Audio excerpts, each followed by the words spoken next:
guys, what's up? It's me, Thomas. Tonight we're back here with Game Theory. Today we're going back to Merge Mansion with Grandma's Lying to You. Yep, we're going to the dark story of Grandma and more dark, disturbing lore for Merge Mansion. I don't remember how things were going, but if I had to take a... probably get a recap once we get in there. So without any further ado, be sure to like, subscribe for more. Hope you enjoy. Let's go. Honestly, I don't even know where to start. On the surface, you've got this perfectly normal family. Young girl, grandmother. You know, apple pie America kind of stuff. But I knew better. I'd seen this kind of innocence too many times. So I did what I do best. I dug deeper. But apparently in the process, I struck a nerve. Because that's when this showed up on my doorstep. And that was the moment when everything changed. Hello, Internet! Welcome to Game Theory and the first ever four-way theorist crossover weekend. I've been looking forward to this day ever since we launched Style Theory. Now, we've done this kind of thing before. KFC Week, Pokemon Week, and our most infamous cross-channel event, Cannibalism Week. A theme so nice we actually decided to do it twice. But today, ladies and gentlemen, we're doing you one better. Welcome, my friends, to Mystery Meat Weekend. Yep, it sounds gross, and believe me, kinda is. Over on Film Theory, we're dissecting the living meat monsters of Vita Carnis. Food Theory is carving into some meatballs made out of cloned mammoth meat. And Style Theory is being the most sensible of the bunch by looking into how many people you can feed using a dress made of pure beef. So go get yourself a heaping helping of protein by checking those out after you finished over here. It is a weekend full of content that would make the Liver King proud. Not that that's anything I'm actively striving for. I'm gonna take a huge bite out of these testicles. How then are we celebrating Mystery Meat Weekend here on Game Theory? Well, what I've got cooking for you is fresh, juicy, and hot out of the oven. We're heading back to the world of Merge Mansion to take another look at the mysterious pies cooked by the one and only Grandma Ursula. If you're not sure what I'm talking about, let me catch you up. Over a year ago, we started looking into the mystery of Merge Mansion, an item-matching mobile game that caught everyone's attention with their series of bizarrely dramatic ads.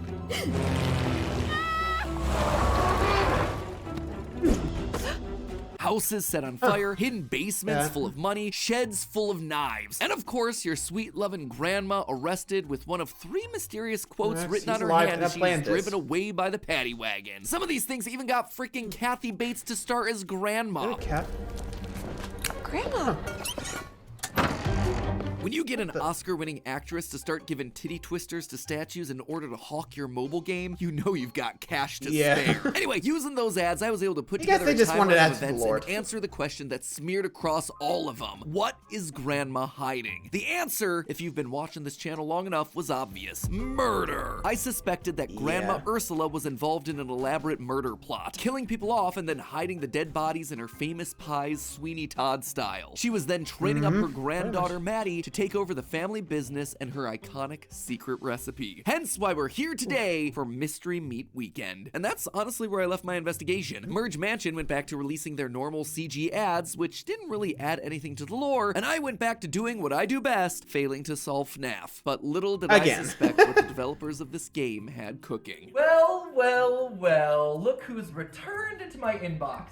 And what do I have inside? A letter from Maddie Bolton. Solve the mystery. Who are you gonna call? Me. A challenge. An invite to the mansion to get hands-on and search for clues to put the Grandma Ursula mystery to rest. But before I entered the garden gates, they also sent through plenty of pre-reading materials. Look at this. We got like post-it notes like, what does Winston know? A rubber, I didn't even know that there was a rubber ducky involved in this. What's Grandma hiding? Trust the maid? There's a maid now? There's so much here! I'm having like serious flashbacks to the Grubhub when they sent us all this stuff. Maybe Grandma was a part of the Jimmy Neutron cinematic universe. And there, buried in all that paperwork was where I'd find the most shocking reveal to date. She's 5'11"? That's right. Grandma was a unit. 180 pounds? She could clock me. Osteoporosis. I'd probably call her first. On those bones. I'm going to the mansion. Yeah, I'd probably be doing that. I mean, hey, she's trying to cook me into a pie. I'm going down swinging. Or at least just, you know, knife. Hey, I ain't going into a pie. No way. Anyway. Tonight, and I'm going to solve this mystery once and for all. Ursula, here I come. You're going down. Matt Pat's got a theory for you, and it's going to be your last. Get ready. Let's go. But apparently, I wasn't the only detective headed there that afternoon. Pedro Pascal, fresh off the heels of The Last of Us, would also be there at the mansion as part of this mystery event. In fact, he had just been tapped to play the detective solving the mystery of Grandma Ursula in a brand new series of ads that they had released literally the same day. And so, as you'd expect, the internet was going nuts. Danny Gonzalez literally dropped everything to make a reaction video to this. Emergency video! I am making this video to let you all know that Pedro Pascal is in a Merge Mansion ad. But to me, those ads just seem to once again confirm everything that I talked about in my past theories. The only secret around here is what she's putting into those pies. It's something to die for. I'd kill for that recipe. Like, Pedro, my guy, just look over here. I got 2 videos with all the evidence hey, I Pedro, need. I literally did your job for you a year ago. Unless, of course, there's something else going on here. Look through Pedro's trailers, there was something new that I noticed. Someone who kept getting an unusual amount of screen time. This guy. They show wedding photos, family portraits, and other characters talk about a missing body. There's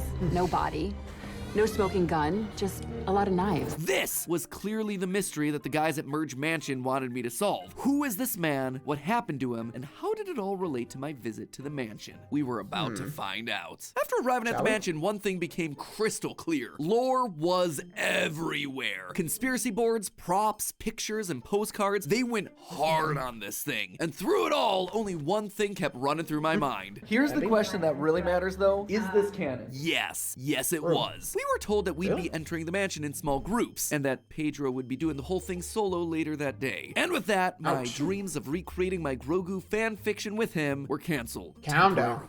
Anyway, it was time to finally enter the house. The event was probably best described as an escape room the size of a mansion, all set in the Hollywood Hills. It took us from the library to a hidden kitchen in the basement, even up to a secret security office hidden through the fireplace. Card plus scones. Oh. No way! Yo! Merge Mansion meets Five Nights at Freddy's. Look, Pretty much.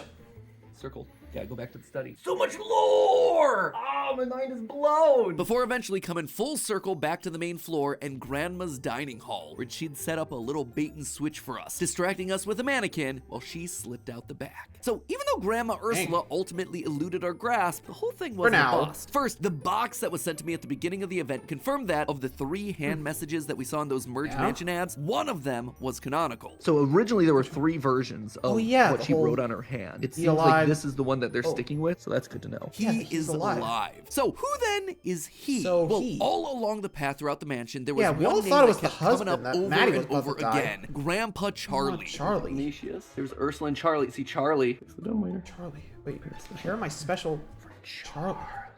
Where is Charlie? In both the Pedro Pascal ads and the live-action event, Grandpa Charlie appears to be the linchpin, the secret unspoken character that has Easter eggs about him littered everywhere. Now, I initially wrote him off in our earlier theories just because he seemed like nothing more than a passing mention, and whenever anyone did bring him up, it seemed to be implying that he was dead. Little did I realize, though, that that's kind of the point. They want you to think that he's dead. He's the only character that would make sense in this family photo from the new ads. What am I missing? Crime scene, weapon, motive? I was finally in, but still couldn't put the pieces together. I don't know what you're complaining about here, Pedro. This detective work is easy. But okay, we have our victim. Now we... So, the whole fact that he is alive, I wonder what he means by that. Could it be he's the first victim? And that he's alive technically in the pies? I don't know, but if it is, yikes, disturbing as hell.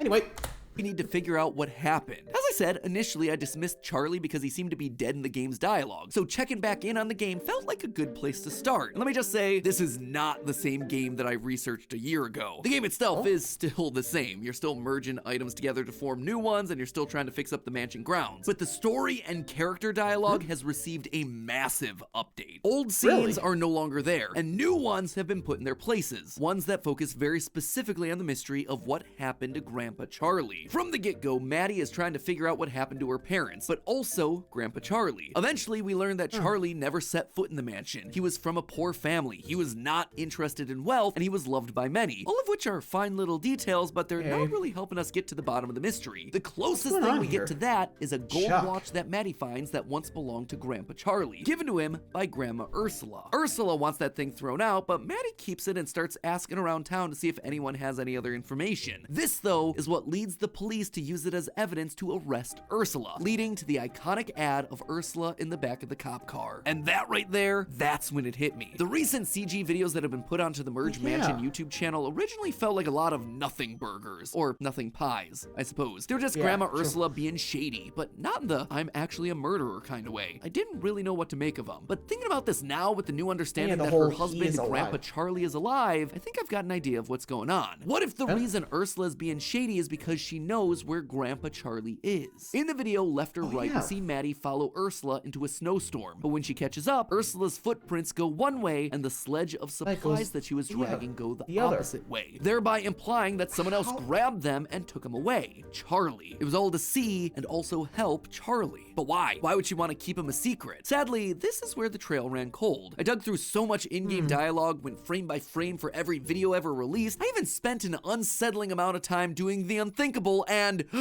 playing the game to see if there were any secrets in the item merging sections, but ultimately came up empty-handed. Much like Daddy Pascal, Detective Pascal, I couldn't figure it out. Or at least I couldn't until I re-examined all those papers that they sent to me in their challenge. In the middle of all those files, blueprints, and newspaper clippings, there was one series of documents that literally blew the case wide open. A series of journal entries. February 15th, 1971.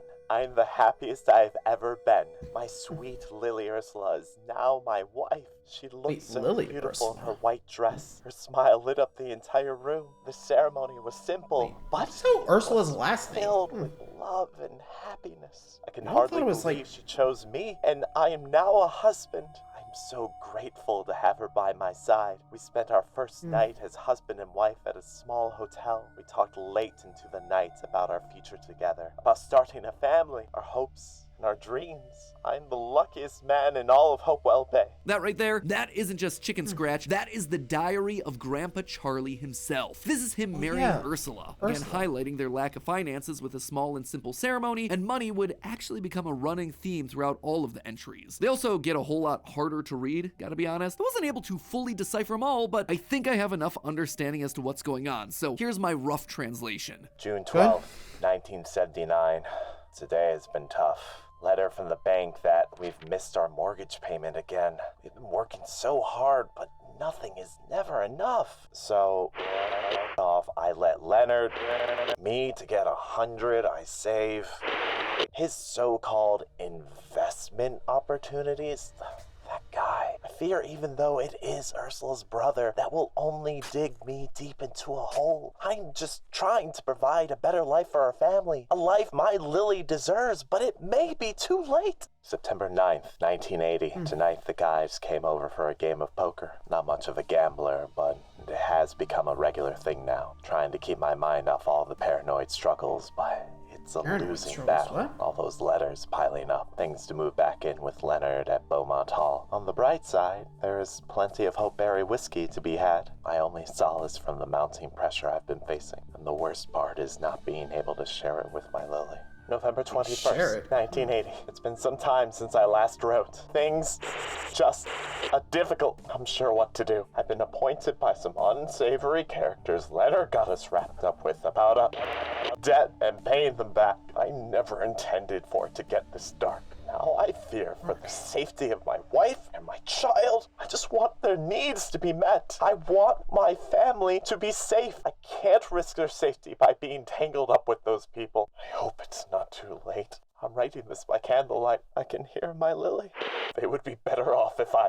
This right here is the smoking gun, loyal theorists. This tells us everything we need to know. Not only was Charlie a poor man before he got married to Ursula, he continued to be a poor man afterwards. They were struggling to make mortgage payments, and any money that he did make, he was thrown away on drinking and gambling. Tale as old as time. What's interesting, though, is we're also introduced to a character that we've never heard of before. Leonard Bolton, Ursula's brother. And while we don't learn a whole lot about him, the main takeaway is that this guy is wrapped up in some unsavory businesses. He's the kind of brother-in-law that always has a get-rich-quick scheme going on. And sadly, the situation Charlie finds himself in means that he has to go along with it. Unfortunately, it seems like the last scheme that these two pull is ultimately their downfall. When I was looking at the detective cork board from the live event, I noticed one very odd detail. There was a piece of paper pinned that was from an official government document, or specifically references to the Foreign Agricultural Trade of the United States. Weird, right? Something about it just felt out of place here. So I spent my day doing the most fun thing on the planet, deciphering government financial documents. Yeah,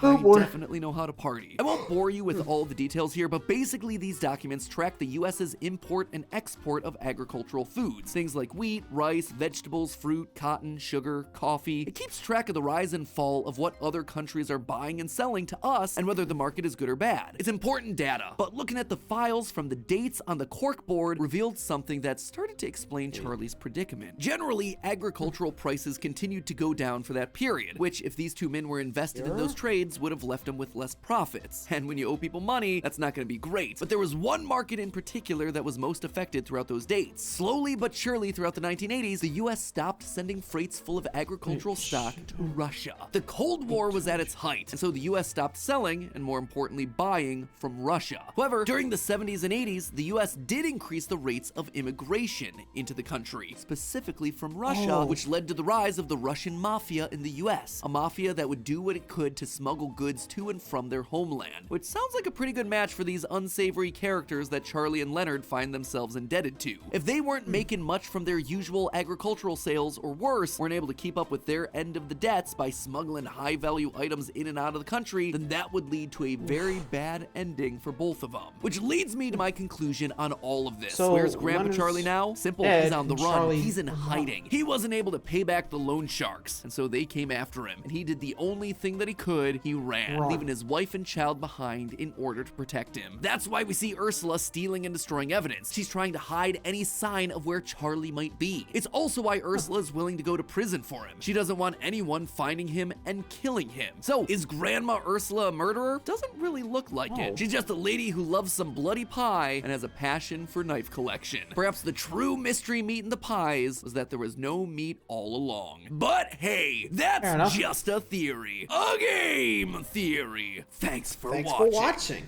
And hey, if you wanted to... So, turns out Grandma ain't a killer, just really good at hiding the guy. Huh. Well, that took a 180. We went from, oh, Grandma's evil to, no, Grandma's just a good husband, or good wife. Gotta say, interesting. Explain why she went willingly, because, let's be real, most serial killers do not want to go back to jail. Anyway, hope you enjoyed. Let me know what you guys think of the theory. Honestly, could make sense. What do you guys think? There's really that whole trail off, so, and the fact that the whole he is alive angle, yeah, makes sense. So I guess with Grandma Ursula out of the picture, it's up to Lily to help hide Grandpa Charlie. So, how old is he? That makes the question. Anyway, let me know what you guys think. Till next time, like, subscribe for more. See ya.